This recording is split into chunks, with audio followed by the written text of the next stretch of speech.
Olá, seja bem-vindo ao programa Espaço Cidadão. Muito obrigado mais uma vez pela sua audiência e obrigado também por acompanhar a programação da nossa TVA. O programa de hoje está muito interessante, até porque vamos comentar um problema que é muito atual. A crise econômica no Brasil. Não vamos nem falar da crise econômica fora do Brasil, vamos falar só da nossa crise econômica aqui. E para isso conversamos com o professor João Rogério Sanson, que é economista e que muito melhor do que eu e que muita gente sabe deste assunto. Tudo bem com o senhor? Tudo bem. Prazer tê-lo aqui, muito obrigado pela sua presença. Prazer. E nós temos aqui, eu acho que eu devia pedir para a produção para a gente fazer umas 3 horas de programa aqui para a gente poder esmiuçar esse assunto aqui, né? O jornal Financial Times, é assim que fala, né? Ele diz assim, a crise econômica no Brasil ainda irá se agravar antes de melhorar. E grande parte dos problemas foi criado pelo próprio país, diz eles. O senhor concorda com isso? Não? Concordo. A gente ficou doente, está tendo que tomar um remédio complicado. Amargo, e vai ficar ruim por um tempo para depois finalmente melhorar. Não é aquela situação só de dor que toma analgésico, né?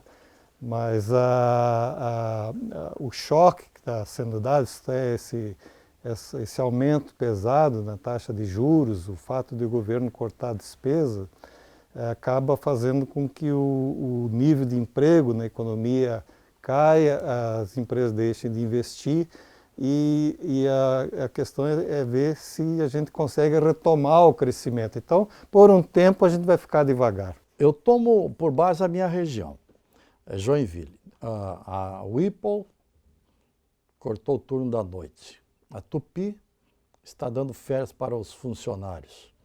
A GM, que se instalou recentemente lá, também está dando férias para os funcionários. Nós estamos vendo um nível de desemprego bastante acentuado na nossa região, que é uma região extremamente industrial. Joinville tem mais de 1.300 indústrias, não é? E a gente está sentindo bastante isso no dia a dia com as pessoas, inclusive.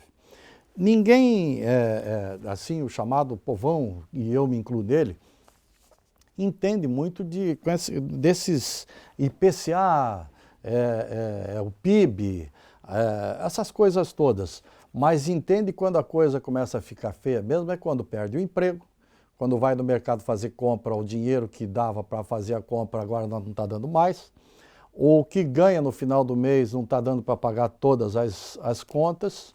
Isso começa realmente a se refletir no seio familiar. E aí a pessoa começa a ver na televisão essa crise, fica revoltado, quer ir para a rua brigar, xingar, porque isso está se refletindo nele. O senhor acha que esta crise que nós estamos vivendo hoje, ela vai demorar muito para se debelar, para a gente voltar a ter paz de espírito para viver? Porque a paz, ela passa intrinsecamente pela questão financeira familiar. O PIB é aquilo que a gente produz, né? Descontando aqueles bens e serviços que são usados para chegar aos bens que chegam ao consumidor. É o produto interno bruto que se chama. Isso, que é uma espécie de líquido. Por exemplo, a Tupi faz autopeças, manda para São Paulo para que se façam automóveis. Exato. E a gente, quando compra o automóvel. A gente não Exato. vai lá na Fundição Tupi comprar as autopeças para montar no automóvel, né? Certo. Então, aquilo que conta como PIB é esse produto final. Por isso que quando a indústria automobilística começa a ir devagar em vários estados, né? Porque a demanda caiu, as pessoas estão comprando menos caro, estão demorando mais para renovar. E quem não comprou ainda também fica fora. Exatamente. Né?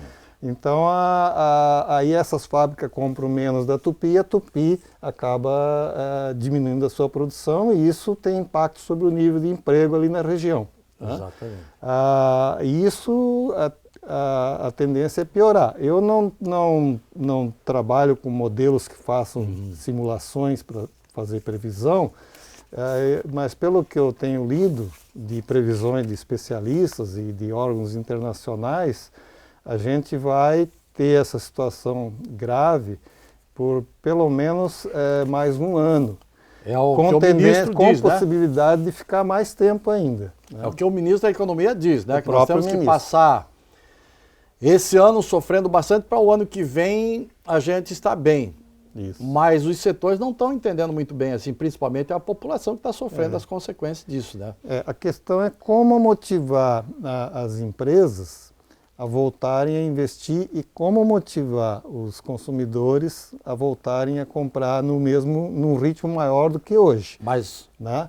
exato. Mas houve uma evasão de investimentos, não é? Houve, As sim. empresas deixaram de investir. O governo muitas vezes faz um chamamento lá para determinados investimentos em infraestrutura e tudo mais, e poucas empresas se atendem. O senhor entende porque é falta de confiança na política econômica do governo ou é falta de confiança no futuro desse país? Como o senhor entende isso? A economia brasileira vem andando num ritmo menor, inclusive caindo o PIB, desde o final do ano passado. E quando você tem 2 trimestres seguidos com o PIB caindo, isto é, em vez de subir a 1%, cai 0,5%, ou às vezes fica um pouquinho abaixo de zero de crescimento, você diz que tem uma recessão. E nós estamos tecnicamente numa recessão. Em recessão. Né? Os empresários, eles quando investem num equipamento ou numa fábrica nova, eles não olham para 6 meses. Não é porque tem recessão agora que eles deixam de investir. Eles estão olhando para a vida útil do investimento, do equipamento ou da fábrica que ele está querendo aplicar. Então, ele está olhando para 10, 15 anos, no mínimo. Né? E não está muito animado. As expectativas hoje são de que as contas do governo estão fora de controle e com isso eles acham que o governo vai ter dificuldade de controlar a inflação e que a dívida vai tender a aumentar, que os impostos podem sair aumentando lá na frente, como já estão agora alguns. Então, na visão deles, nós não vamos sair dessa marolinha aí, que nem dizia o Lula, né? Esse ano, na visão dos empresários, então nós temos um tempo mais escuro por mais tempo. Por enquanto, mas a expectativa é um negócio muito volátil. Né? Você pode hoje estar pessimista e na medida que os números mudarem e que as perspectivas de que esse plano é para valer, porque muita gente não está acreditando que o atual ministro vai sobreviver pelo menos uns 2 anos. O senhor acredita que ele aguenta 2 anos nesse governo? Mas ele foi do governo Lula, né? Ele no início do governo Lula... Mas quando o Lula nadava de braçada, quer dizer, não tinha problema nenhum, né? Mas o Lula só deu certo porque ele mudou a plataforma que ele tinha e colocou o Henrique Meirelles. Exatamente. O atual ministro, o Lévy, é o Henrique Meirelles da Dilma. Do tempo do Lula. Só que a presidente Dilma, em vez de colocá-lo no início do primeiro governo, só colocou quando a coisa ficou ruim, feia. E agora precisa de um remédio. E agora eles estão tentando fazer isso em 2 anos, o que eu acho difícil. Por que é difícil? Porque a taxa de desemprego vai subir muito se você quiser que a taxa de inflação caia para a meta, que é 4,5%. Verdade. Então, ou você muda essa meta, ou você, que aí se você mudar a meta, você pode ser menos rigoroso no controle de juros e do superávit primário, já vou explicar o que é superávit primário, e você, com isso, você tem uma sustentação política do governo. Senão, se a taxa de desemprego subir demais, eles podem ter que desistir. E para desistir significa neutralizar todas as políticas propostas, ou todas não, mas em grande parte as políticas propostas pelo atual ministro. Professor, a nossa Emily, que é da produção do programa, ela tem uma pergunta para fazer para o senhor, que deve ser a pergunta de milhões de pessoas, inclusive. Vamos ver.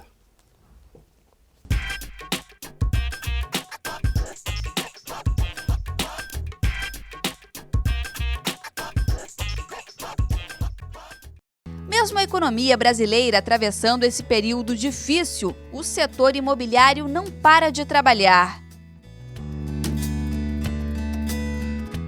E aí vem a maior dúvida do brasileiro. Será que é hora de investir em imóveis ou é melhor esperar mais um pouco?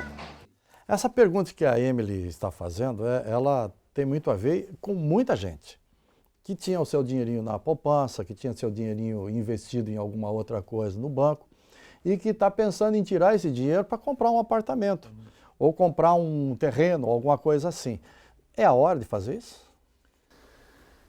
Essa é uma pergunta difícil de responder, né?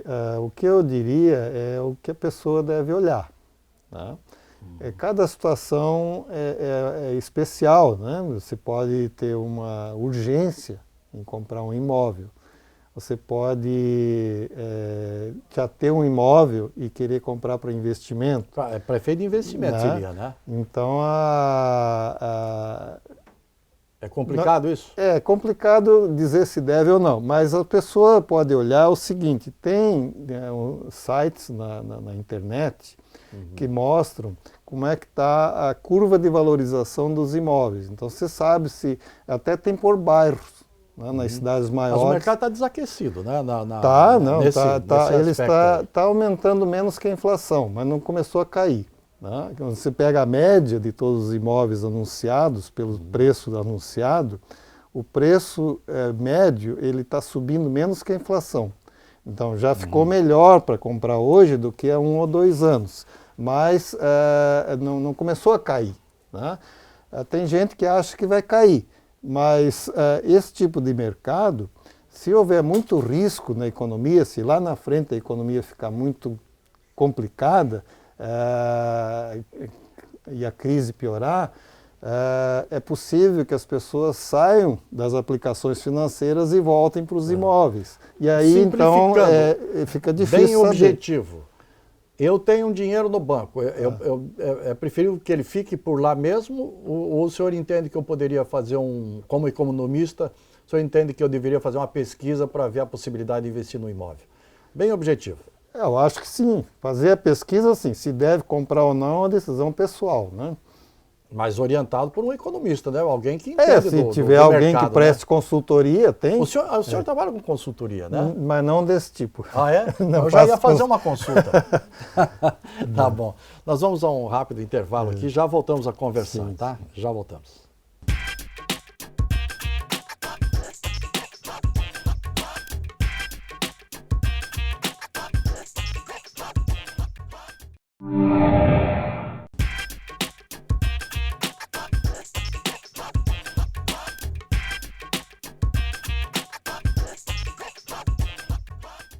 Muito bem, você está acompanhando aqui o nosso programa Espaço Cidadão.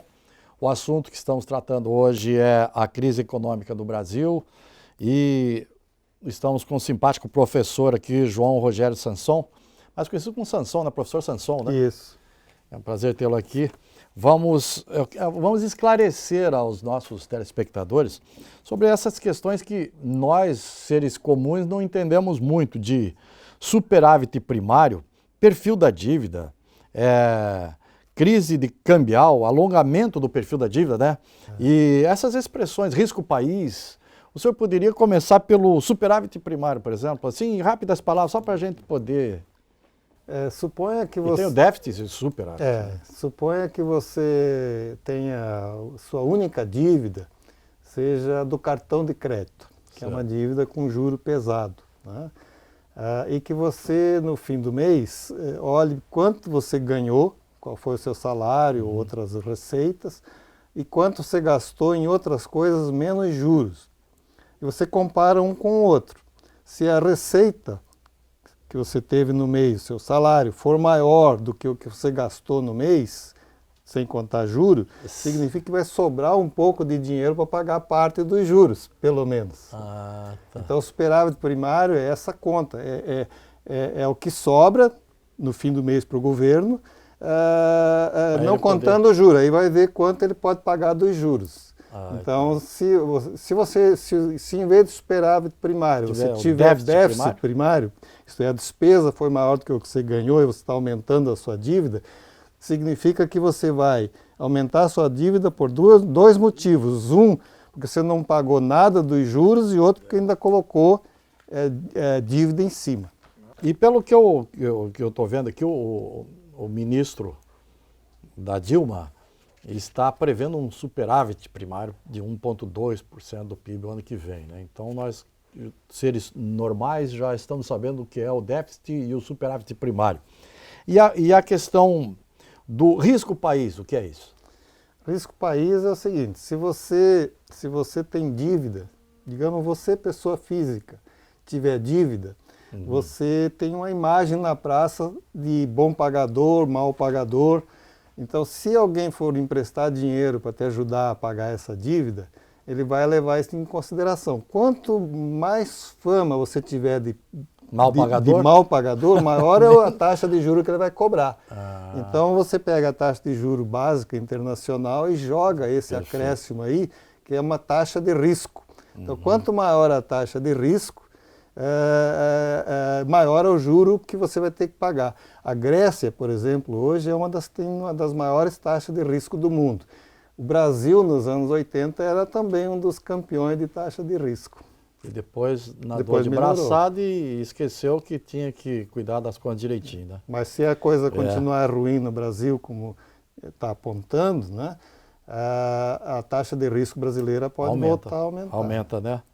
E essa, bem rapidinho, essa aqui, alongamento do perfil da dívida. Alongamento negociar a dívida. Se você tem, isso vale para uma pessoa física ou vale para um país. Se você tem uma dívida de tantos reais, ela vai vencer em diferentes datas. Então, se a sua dívida vencer, por exemplo, em 3 meses, é um perfil de dívida. Se ela for vencer uma parte em 3 meses, outra parte em 1 ano, outra parte em 2 anos, que é um perfil mais longo, aí você tem mais conforto para pagar a dívida.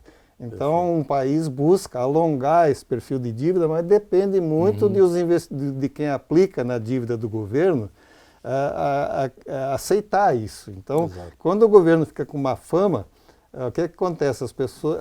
A dívida vai encurtando. Então, toda a dívida é de curto prazo. Só isso que eu queria, e eu tenho certeza que você também queria saber. Agora vamos voltar ao assunto mais palpitante. As perguntas de cidadãos que também têm suas dúvidas ali. Vamos à primeira. Vale a pena aproveitar os descontos e comprar automóveis no meio dessa crise? Vale a pena, professor? Aproveitar os descontos e comprar automóvel? Novamente, de cada caso. Do bolso também, de quem tem, se a pessoa tiver dinheiro disponível, né, se já tem um carro, vai pagar a diferença, vai vender você pode conseguir bons descontos nesse momento. Esse é um mercado, definitivamente, um mercado de, como a gente diz, de comprador. Quer dizer, tem mais carro em oferta do que o que as pessoas querem absorver. Então dá para fazer bons negócios. Desde que ela não esteja com tanta crise como está o mercado. Desde que a pessoa não se endivide para isso, não vai faltar o dinheiro lá na frente. Tem mais uma pergunta do telespectador ali. Em meio a essa crise, vale a pena investir na Bolsa de Valores? Bolsa de Valores? Bolsa de Valores, professor? Essa não é coisa para pequeno investidor. Né? Os profissionais, eles trabalham com informação bastante precisa, e pode fazer previsões de longo prazo. Tá? Eu diria que o grau de risco é grande, mas tem gente que gosta de arriscar. Mas uma pessoa meter na bolsa aí 30, 40 mil, 50 mil reais, é um risco muito grande, né? Depende do dinheiro que a pessoa tem, né? Se isso representar muito pouco, mas em geral eu penso da seguinte forma: o pessoal que tem bastante dinheiro não precisa assistir programa na TV para saber onde aplicar. Exato, né? Ele tem o consultor dele lá direitinho, né? Isso. Mais uma pergunta temos ali? Vale a pena guardar o dinheiro da poupança em uma previdência? O dinheiro da poupança em uma previdência. Sair da poupança e ir para o VGBL, para o PGBL, né, que é a Isso. Previdência Privada, né? Desde que a pessoa tenha... Tem que ter duas condições no mínimo, que eu acho. Uma, a pessoa tem que lembrar que aquilo é um compromisso que ela vai ter por muitos anos, 25, 30 anos. Que ela vai ter que mês a mês ir lá e ter aquele dinheiro garantido, né? E segundo, se a pessoa tiver disciplina e não sair gastando o dinheiro que tem na poupança ou no outro tipo de investimento que possa sacar imediatamente, dá para ter retornos maiores. Mas aquele dinheiro da Previdência Complementar, a vantagem é que melhora a sua aposentadoria lá na frente. E é um dinheiro que uma vez você comece o compromisso, você é obrigado a pagar todo mês. É uma poupança quase forçada. O senhor colocaria dinheiro na poupança hoje? Se eu tivesse... O senhor é economista, entende? O senhor colocaria lá... Olha, 50 mil na poupança hoje? 50 mil já é um bom dinheiro, né? Vale a pena a pessoa buscar informações sobre aplicações alternativas. Por exemplo, CDB, o Tesouro Direto, que é uma aplicação direto nos títulos do governo, só se o governo falisse, que é uma coisa bastante difícil de imaginar para o Brasil, pelo menos nos próximos 20, 30 anos. E então são aplicações que para 50 mil vale a pena investigar. Mas para valores pequenos, o custo de ficar pesquisando, isso, às vezes não compensa a perda que a pessoa tem hoje, porque a inflação hoje é maior do que a remuneração da poupança. Perfeito. Professor, eu vou dizer, esse programa eu faria com muito prazer, assim, umas 2 horas, viu? Porque eu tinha uma porção de perguntas para fazer, mas não dá mais, acabou nosso horário. Quero agradecer muito a sua presença aqui, quem sabe um dia nós voltamos a conversar de forma mais confortável, quem sabe com a economia já estabilizada, tudo fica mais fácil a conversa, né? Pior que economia só é chamado quando só existe crise, né? Isso. Muito obrigado, professor. Obrigado a você por ter acompanhado o nosso programa Espaço Cidadão. Continue prestigiando também a programação da TVAL. Um grande e forte abraço e até o próximo programa.